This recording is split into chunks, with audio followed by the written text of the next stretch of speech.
Are you struggling with the consistency of strike with your irons?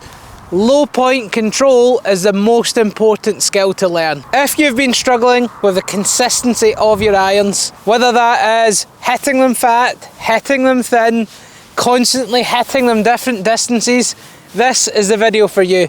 We're going to talk through the one main reason why that happens, give you a few really good simple drills that are going to help you get consistency with your irons, and explain what to do. Let's get started.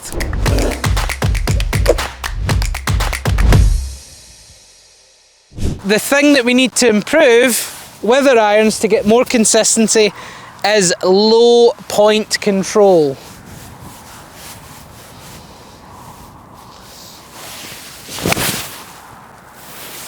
What does low point control actually mean? So low point control is basically the bottom of the swing arc. So if we imagine, if we take from the club heads, the club travels on an arc. It travels on a circle, big circle, around our body. Wherever the bottom of the arc is, that is where your low point is. So if you're someone who reaches the bottom of the arc before the ball, there's a few reasons that might happen. Perhaps you're leaning back, perhaps you're casting the golf club, and that would generally be the reason why you struggle. Most golfers have the low point before the golf ball. So basically what that means is, when you come down, you reach the bottom of your arc somewhere before the ball. It might be 1 inch, 2 inches, 3, 4, it could vary, but that is the reason why you're struggling with your irons. We need to try and consistently hit the ground somewhere between 1 and 4 inches after the ball. That is crucial to consistency of contact. That's going to allow us to get ball first, ground second. The loft delivery is going to be much more consistent. You're not going to scoop one and hit it with a 9-iron loft and then lean forward and hit it with 6-iron loft. We're not going to change the loft anywhere near as much. So what do we see the best players in the world do who strike their irons very, very consistently? So with the best players in the world, one of the main reasons why they have a consistent low point, which is striking their divots after the golf ball, there's something called the Mline, which sounds complicated, but it's dead simple. Basically where we want our divot to be, just after the ball.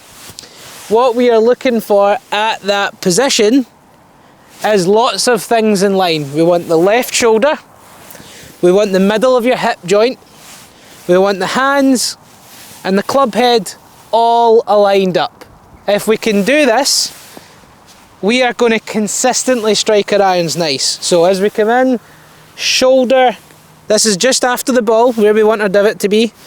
Shoulder, hip joint, hands, club head. How do we do that? One, this is a good drill.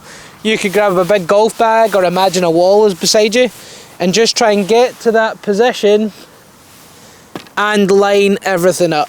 Shoulder, hip, hands, club.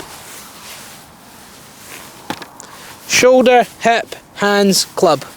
What a lot of golfers do is they allow the club head to win that race. So they come down, the club head overtakes, the body leans back, and they get into this position here, where it's club head first, then maybe the shoulder and the hip, and then the hands behind. That is going to lead to a low point way before the ball, which brings in all of these chunk shots and all of the thins. So we want to stop doing that. So from this angle, we are going to shift the weight forward, rotate the body, and get into this position just after impact. That's what we're after. So down, down, rotate, there.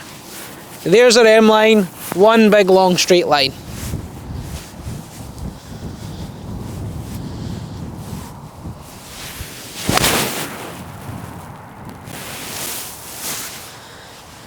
Ball, then divot, that is what we're after. So two really, really simple drills that I love to do.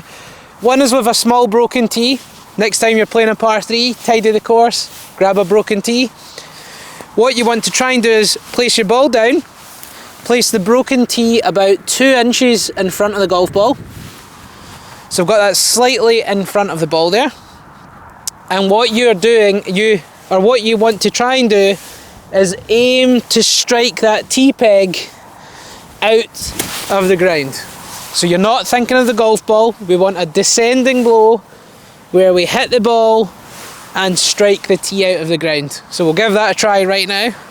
So focus is on the tee, strike that out of the ground.